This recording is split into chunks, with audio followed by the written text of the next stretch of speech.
Well, if you don't know me, I'm Shaun Lawson.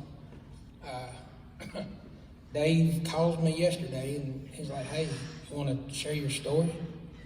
And I'm like, Dave, I've done that like 3 times since I've been at North Star. What are you doing? But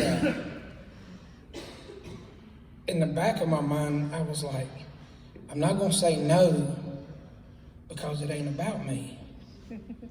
So I said, yeah, I'll do it again. And actually,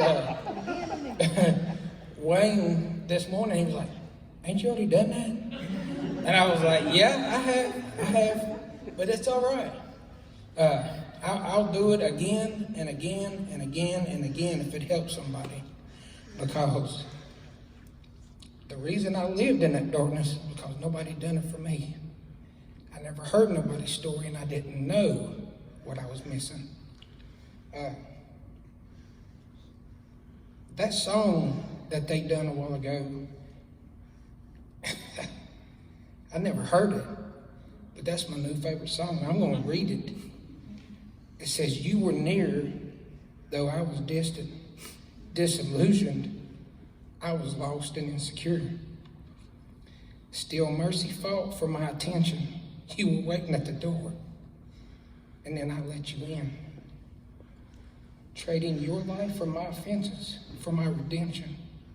You carried all the blame. Breaking the curse of our condition, perfection took our place. When only love could make a way, you gave your life in a beautiful exchange. My burdens erased, my life forgiven.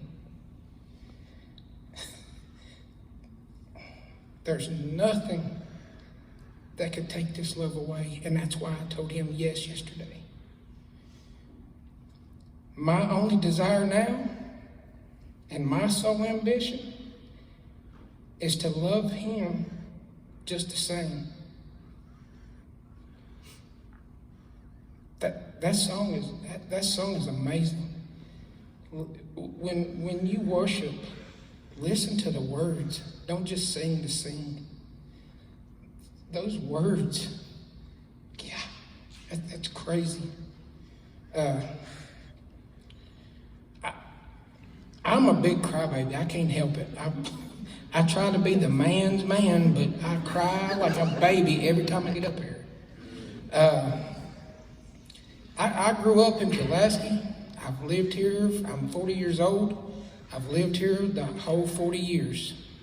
I was born in Pulaski. I lived out on Robson Track in a duplex. My parents were amazing. They worked hard for everything they got. They grew up poor. Both parents did. Church and Jesus and God just wasn't part of their life. So I feel like maybe it's not that they didn't want me to have that, they just didn't know either. And they taught me to work hard. I was a good kid in school. I wasn't a straight A student or nothing like that. I didn't get in trouble. I didn't go to the parties because my dad wouldn't let me. And he had done that stuff, so he knew not to let me. He knew. He's smarter than I was. Kids here, your parents are smarter than you, I promise. There's nothing any of you can do that they ain't done. I'm just telling you. I know you've heard it, but it's the truth.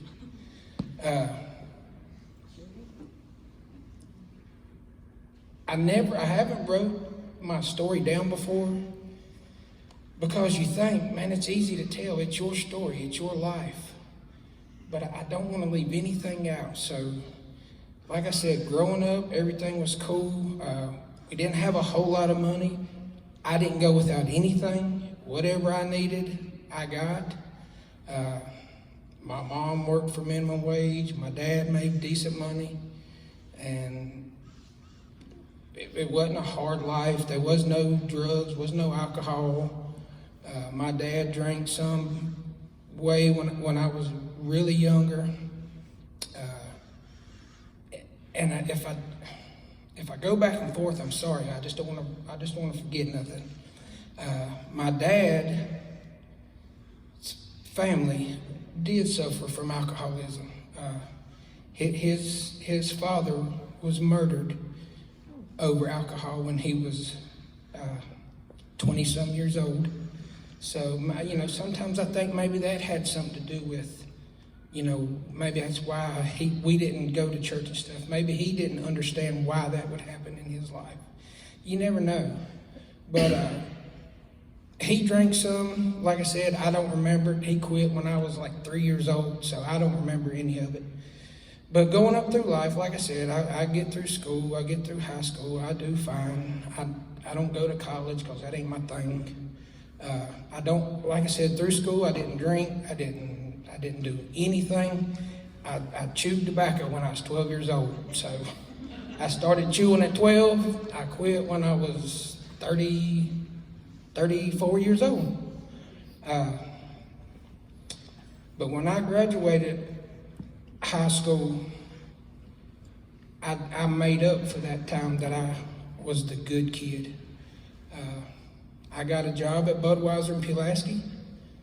I was 18 years old driving a beer truck. It ain't hard to figure out what happened. 18 years old, I drive a beer truck. It was as easy as going to a store and buying a loaf of bread. I could get beer all day long. So I moved out of my house. I moved in with a friend, and it was party every night. Stay up 12, 1, 2 o'clock in the morning, getting drunk. Get up at 4 o'clock, go drive a beer truck, come back in, do it again. I was cool though. Everybody was my friend.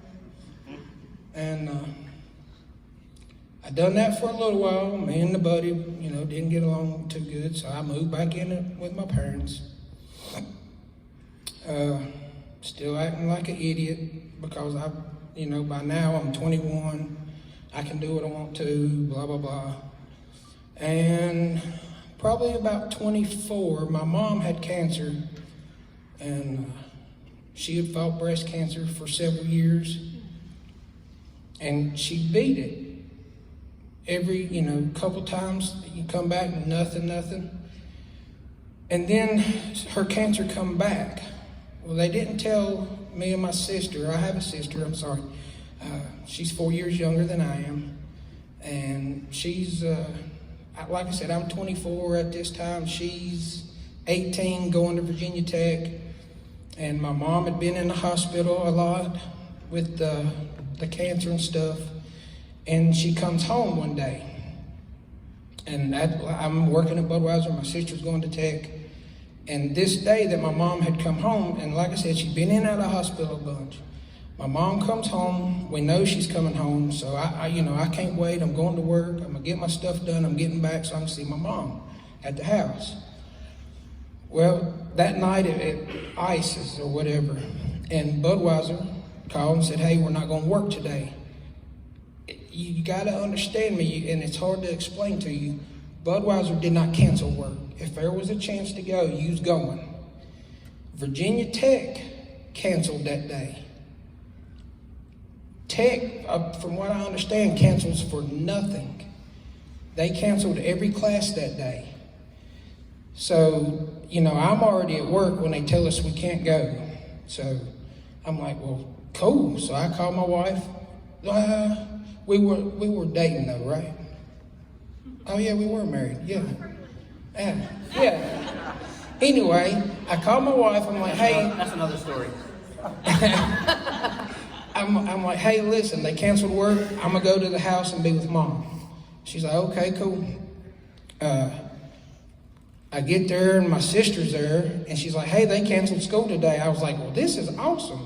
We're all gonna be at home when Mom gets here. Well, my mom comes home. My dad gets her home from the hospital. We're hanging out. We're happy that she's home finally, and everything's going good. And she gets in. We're talking to her and stuff. And my dad has kind of been bacheloring it for a while she's been in the hospital. So there's no food, nothing in the refrigerator. And again, we've got to spend a couple hours with her. She settled in, and my dad says, hey, can y'all go to the store? He didn't say, hey, Shaun, can you go to the store? Or, hey, Jody, can you go to the store? He said, can y'all go to the store? And I was like, well, yeah. He said, well, I'm going to get you, Mom, a bath and stuff, and y'all go to the store and get what we need, and we'll just fix something to eat or whatever. So me and my sister, we go to the store. On the way back, we see an ambulance go down our road. My sister looks at me, she said, what is that? I said, well, I don't know. Don't worry about it, it's fine. We turn down our road, it's at our house. I go running in the house, and my mom's laying on her bed, dead. Now, this isn't a sad story. It was at the time, because I didn't know no different. I didn't know what was going on. But my mom had passed away while we were going to the store. Now, at the time, again, I'm not a Christian. I don't know anything about anything. So I get mad. You know, we're at the hospital. I'm outside, and I'm like, why is my mom? Y'all got to know my mom. Never smoked, never drank, never was mean to anybody. The perfect person. The good person. Now, she was saved. And again, I could say, don't ask me why she was, but I know why. He's gonna let you. All you got to do is let him in. So she had gotten saved, while she was dealing with this cancer stuff. So anyway, it took me years down the road, and I'm gonna jump a little bit just so I can tell you. I can look back at it now and tell you, God wanted us there to see her and hug her and tell her we love her and her tell her that she loves us. And then he sent us away and took her because he didn't want her to suffer anymore. And I found out later that when she came home to die. The cancer had come back over her whole body. She wasn't going to survive. It was terminal. It was done. And I can look now and say, man, how awesome is that? He was like, I'm going to let you see your mom. Y'all can get to hang out. But I don't want her to suffer no more. She's coming home. And to be able to look at that now and know that's amazing. Then I was mad. I was mad at God because he took my mom and it wasn't fair. But now, like I said, to look back at it now, it blows your mind. So those kind of things like that, you can't make it up. It's not coincidence. It's not an accident. But for me, I still didn't learn from that. Like I said, I knew nothing. So I went ahead and kept acting like the fool that I was. Continued to drink. It was nothing. Like I said, even being married, I would be out to 7, 8 o'clock at night, every night, drinking, acting a fool while my wife's at home taking care of the kids. Now, I was not a bad dad. I still, I went to all their games and I coached with them and done all that, but I still acted a fool. I was nothing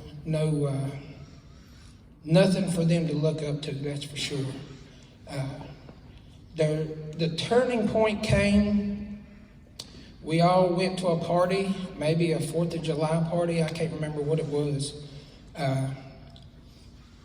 And it was me and my wife and all 3 kids went to this party. So I decided to get so drunk that they had to carry me to my vehicle, put me in, I guess, whatever. We're coming home, and I told Georgette, I said, can you pull the truck over? I'm getting sick. She pulls the truck over, I open the door, and I fell right out. Didn't catch myself. I rolled right out of the truck and landed on my head. And I can hear it right now, just like it was yesterday, or like it's right now. My oldest son, Landon, said, "Oh my God, Daddy's dead." That's a proud moment, man. That's a proud parent moment. I'll never forget that. Now, while I'm laying there, I get this thought of, what are you doing? I mean, really, what are you doing? And I look back at it now, and I really think that was the Holy Spirit saying, look at you. Where are you at? What are you teaching your kids? So, Georgette gets really mad and says, no, he's not dead. He's drunk. She gets out. She puts me back in the truck. We get home, whatever. It's not much longer. My dad has remarried, several years later. He's remarried. They're going to a church in Draper. And they have a bring a friend day to church or something. Or whoever brings the most people got this really big study Bible. So he's begging us to come. He really wants this study Bible. So he begs us to come because that's 5 for him, just us. And like I said, that night was a big turning point in my life. Just a what are you doing kind of thing. And I tell Georgette, I'm like, hey, I said, Dad really wants us to go. Let's just go. So we go. He wins the study Bible, and I don't remember if it was that night, if it was that day, or if it was a couple times later, because we had, we went. I knew the pastor, Bobby Osborne. I've known him. He's known me since I was born. So, we went. We liked it. We was like, hey, let's try to go back. Let's try to go back. And about 2 or 3 times in, something like that, he preaches one day. And he's talking about his story. He's telling his story of how he was sitting in a pew and the Holy Spirit was telling him, give it up, go. And he said he can remember digging his hands into the back of that pew saying, I'm not doing it. I'm not doing it. And while I'm listening to this story, I'm doing the same thing. And by the end of the story, I've got that pew in front of me gripped tight as I can grip it, tears running down. And at 34 years old, I gave my life to the Lord. And you say that, a lot of people say you invite Jesus in. No. Well, how does that song say? It says, you were near though I was distant. I didn't invite him in. He was there the whole time. He was there the whole time. So I didn't invite him in. He was telling me to come on. And I did come on. And I have followed Jesus from that day. That's 6 years ago. And I want nothing more than to tell my story over and over and over again, because the reason it took me so long is I never had nobody tell me their story. I'm not perfect by no means. I still struggle every week, but I pray all the time to just keep molding me, to keep putting the fire down in me, because I want to live my life on mission for Jesus. I had a talk this morning. Rob's going to laugh really hard at this one. I have a bad problem being a smart aleck. I can't help it. I do it. But I had a good fight this morning.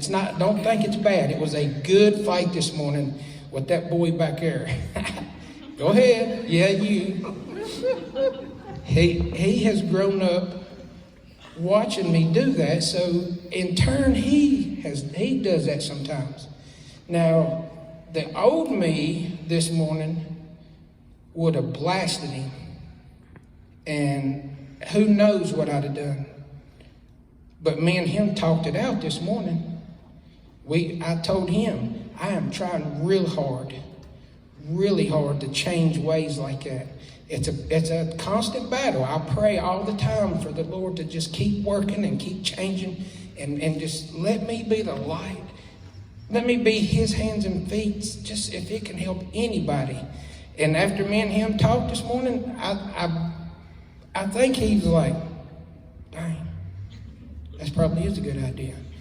Not just to blow up and not to be that smart aleck, but you can ask my wife, our family is way better now than the first 13 years we were married. The first 13 years was struggle. It really was. There was times that she could have left me and would have had every right to do it. There may be a couple times I could have left her and had every right to do it. But we fought through it, and the last 6 years have been the best 6 years, for me anyway. She may not agree. But for me, the last 6 years since we've included Jesus in our family and let him be the leader, it's made our lives so much better, and it's just going to get better. It's just going to get better for us. It ain't a joke, man. Tell somebody. One thing that I've learned is don't ever assume that person you work with or that person you go to school with, don't assume that they know who Jesus is. They may know, yeah, that's Jesus. Don't assume they know him. Don't think, oh, well, everybody knows about God and Jesus. They know about him, but they don't know him. But that's all I've got. Thanks, guys.